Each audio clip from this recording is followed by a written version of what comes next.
হতে প্ৰভু কিয় তুমি অকাৰণে হলা উপস্থিত?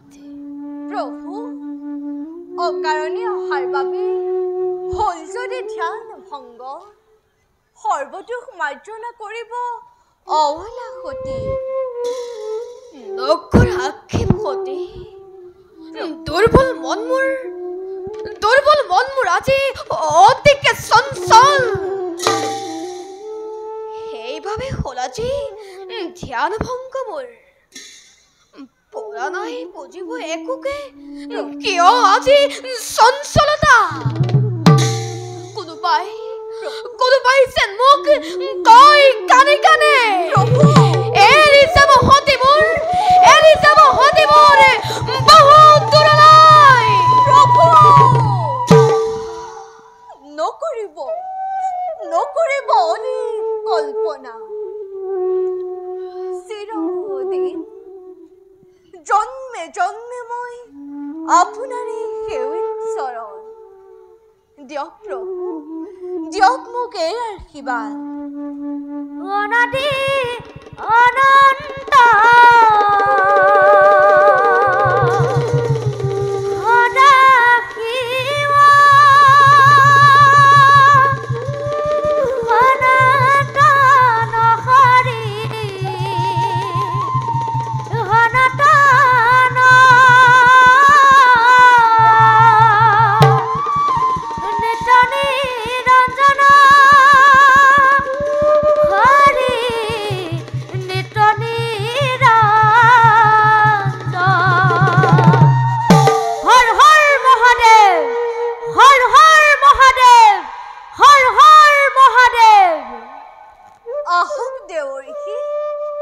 আজি অতি পুণ্য বলে দেখা পালো তব যুগল চৰণ কওকচোন দেৱঋষি জগতৰ কুশল বাতৰি নাৰায়ণ নাই তেনে বিশেষ বাতৰি কৰ্তব্য পালনৰ হেতু ভ্ৰমিতি ভুৱন আহি পালো কৈলাসী কৰে দেৱঋষি দেৱী ত্ৰিভুৱন ভ্ৰমণ বাসনা অকস্মাতে জাগে কি কাৰণ নাৰায়ণ দেৱী দেৱঋষি কৰ্তব্য সাধনৰ হেতু মাজে মাজে দেৱনাৰায়ণে ভিন্ন ৰূপ ধৰি হয় অৱতাৰ ময়ো আজি তেনে ভাবে পৰৰ যজ্ঞৰ নিমন্ত্ৰণৰ ভাৰ লৈ আহি পালো কৈলাসী ঘৰে দেৱঋষি কোনে এনে মহাযজ্ঞ কৰি আয়োজন ত্ৰিভুৱন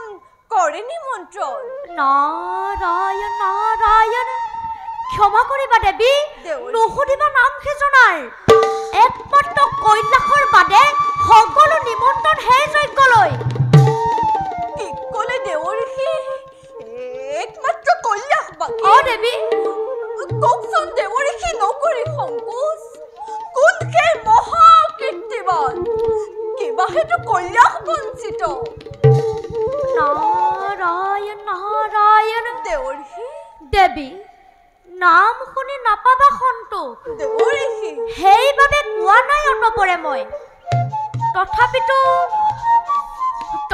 তুমি সুধিছা যেতিয়া অৱশ্যে ক'ব লাগিব কওক দেৱঋষি শুনা দেৱী দেৱঋষি যজ্ঞকৰ্তা কোন দেৱঋষি যজ্ঞকৰ্তা তপ পিতৃ দক্ষ প্ৰজাপতি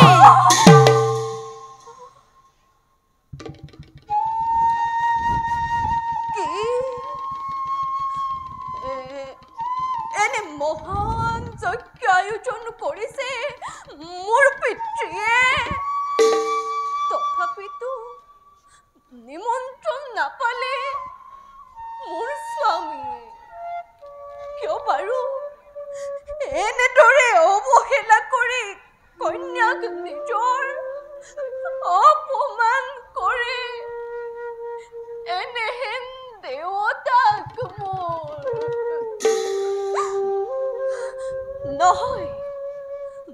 নহয় চৰণত ধৰি মই বুজাম পিতৃ প্ৰভু মোক দিয়ক আশীৰ্বাদ যাওঁ মই পিতৃগৃহে নকৰি পলম অসম্ভৱ সতী নাৰায়ণ নাৰায়ণ বিদানে মন্তনে নোৱাৰা কদাপি যাব তুমি পিতৃৰ গৃহলৈ প্ৰভু বিনা নিমন্ত্ৰণে কন্যা যাব পাৰে পিতৃগৃহলৈ নোহে তাত কোনো অপৰাধ নাৰায়ণ নাৰায়ণ দেউৰী দেৱী মই মাগিলো বিদায় দেউৰী অপৰাধ কৰিব মাৰ্জনা দেউৰী সতী শংকৰৰ এই গৃহকণ্ডলত ভাগ ল'ব নোৱাৰিম মই নাৰায়ণ নাৰায়ণ নাৰায়ণ সতী নহবা চঞ্চলা সতী তুমি সামান্য কথা নাই মোৰ কোনো স্পৃহা বিষয় বাঘনাতে নাই মোৰ কোনো মান অপমান মেছাতেই নকৰা আক্ষেপে কৈলাশ শিখৰৰ গিৰিমল্লিকাই নালাগে সতী নালাগে বিচাৰি যাব আজি ৰাজঅট্টালিকা পথৰ ভিক্ষাৰীয়ে দৰিদ্ৰ শংকৰক যি দিনাই তুমি বড় মাল্য কৰিলা অৰ্পণ সেইদিনাৰে পৰা তুমি দৰিদ্ৰৰ মহাৰত্ন হৈ জিলিকিছা কৈলাশৰ শুভ্ৰ শিখৰতে যোৱা যদি তুমি বিনা নিমন্ত্ৰণে পিতৃৰ গৃহলৈ কোনে বাৰু সম্ভাষণ যাচিব তোমাক প্ৰভু আৰু জানে শুনি যদি শিৱনিন্দা শুনিবলৈ কৰিছা যেতিয়া তুমি ইমান হেঁপাহ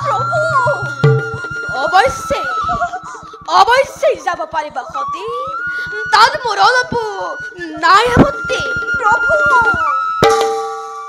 ভুল তুমি নুবুজিবা মোক স্বামী নিন্দা শুনি তৃপ্তি লভিবৰ হেতু নাযায় কদাপি সতী পিতৃগৃহলৈ হ'ব পাৰে পিতৃ মোৰ অতিকে দাম্ভিক অতি অত্যাচাৰী এবাৰ চেষ্টা কৰি চাওচোন প্ৰভু আনিব পাৰো নেকি ঘূৰাই তেওঁ সৎপথলৈ আৰু যদি ব্যৰ্থ হৈ সেই চেষ্টা তোমাৰ তেতিয়া সতী তেতিয়া ধ্বংস হ'ব সমুলঞ্চে শিৱনিন্দাকাৰী সতী ধ্বংস হ'ব দক্ষপুৰী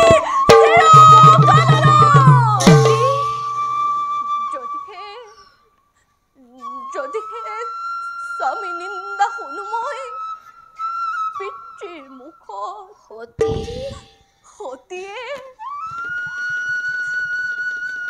সতীয়ে দিব তাতে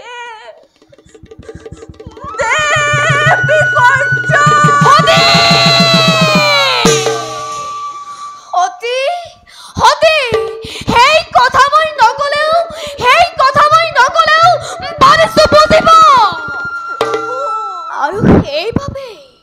আৰু সেইবাবে তোমাক মই বাৰে বাৰে কৰিছো বাৰণ নোযোৱা যদি তুমি পিতৃৰ গৃহলৈ শিৱনিন্দা নপৰে কাৰণ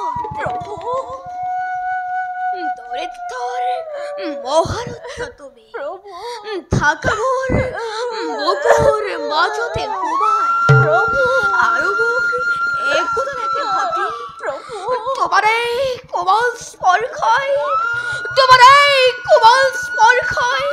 অভিনৱ সাজিছো কৈলাশ আৰু তুমি যদি গুচি যোৱা চিৰদিনলৈ তেতিয়া কাকটো মাতিম মই সতী বুলি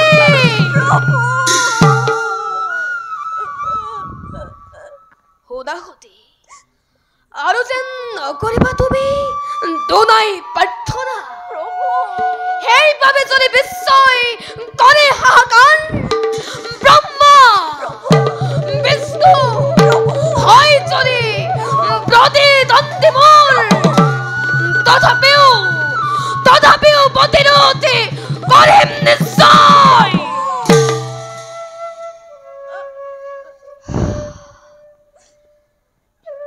কনক কমল পাই শিৱৰ বুকুত ৰাখিম যতনে মোৰ জতাত সুমুৱাই। প্ৰভু, সামান্য সতীৰ বাবে শিৱৰ শিৱত্ব কিদৰে দিব বিসৰ্জন? অখণ্ডন বিধিৰ বিধান নিয়তিয়ে দিছে সংকেত, যাবই লাগিব মই পিতৃগৃহলৈ। হলে অৱশ্য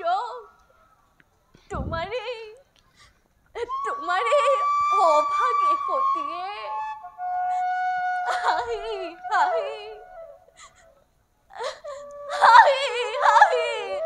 নিজ প্ৰাণ দেৱ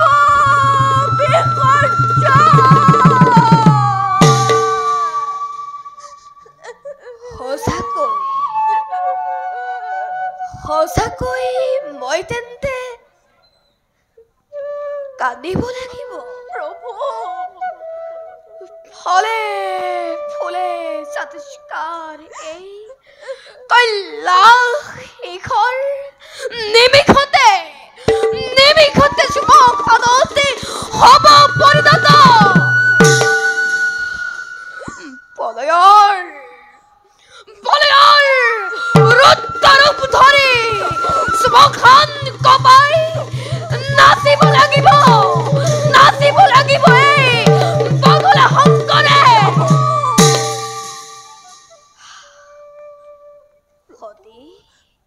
ই যে অতি ভয়ংকৰ। নহয় সতী, এইবোৰ তুমি কৰা পৰিহাৰ। সতী, এইবোৰ তুমি কৰা পৰিহাৰ। শিৱ সংহাৰৰ মূৰ্তি মই কৰি পৰিহাৰ। সতীকে বুকুত সাৱটি ৰচিছিলো মই এক সোণৰ সংসাৰ। সেইবাবে সতী মোৰ কল্যাণ শিৱানী এনেভাৱে নিদাৰুণ হৈ শিৱৰ সন্মানৰ হেতু কিবা হেতু নগণ্য যজ্ঞত নিজ প্ৰাণ দিব বিসৰ্জন। প্ৰভু, শুনা সতী, যাক যজ্ঞ অৰ্চনা বন্দনা মোক নালাগে একোকে, লাগে মাথো মোক অন্তৰৰ নিৰ্মল ভকতি। শুনা সতী, এটি বাণী তোমাৰ প্ৰতি। প্ৰভু, পাপ তাপ মান অপমান দূৰ হৈ যোৱাৰ আছে একেটি উপায়।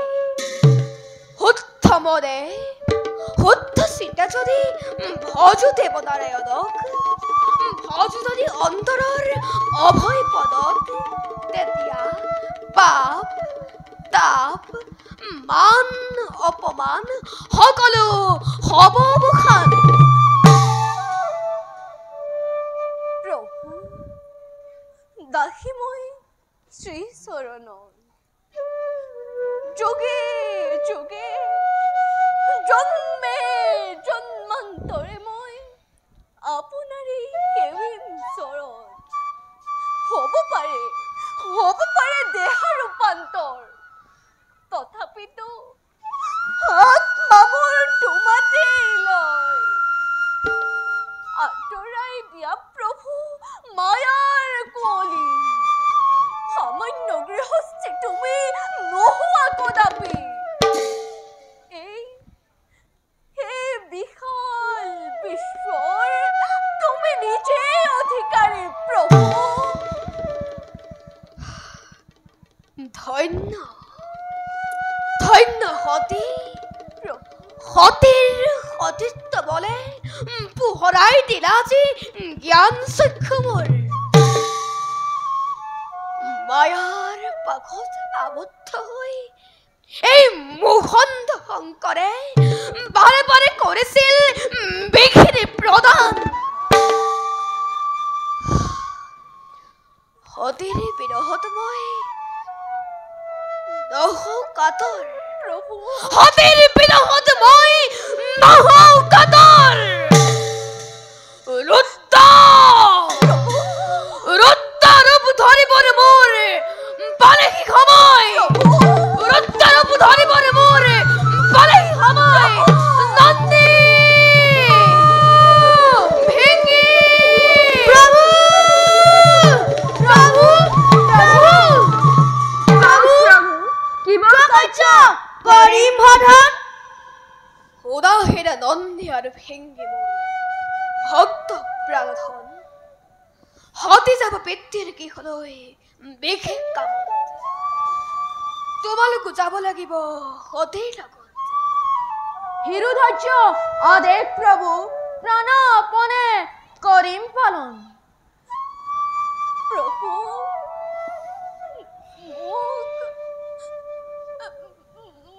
মুখ ক্ষমা করিব প্রভু ক্ষমা করিব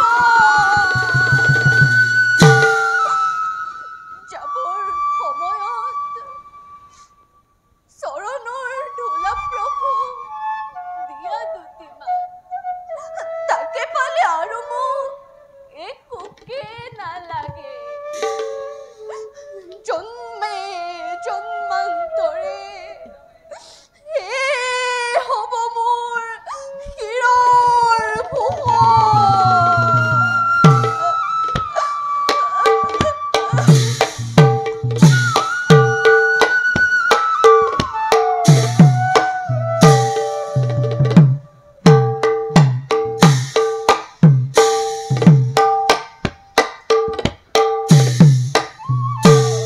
Sorry.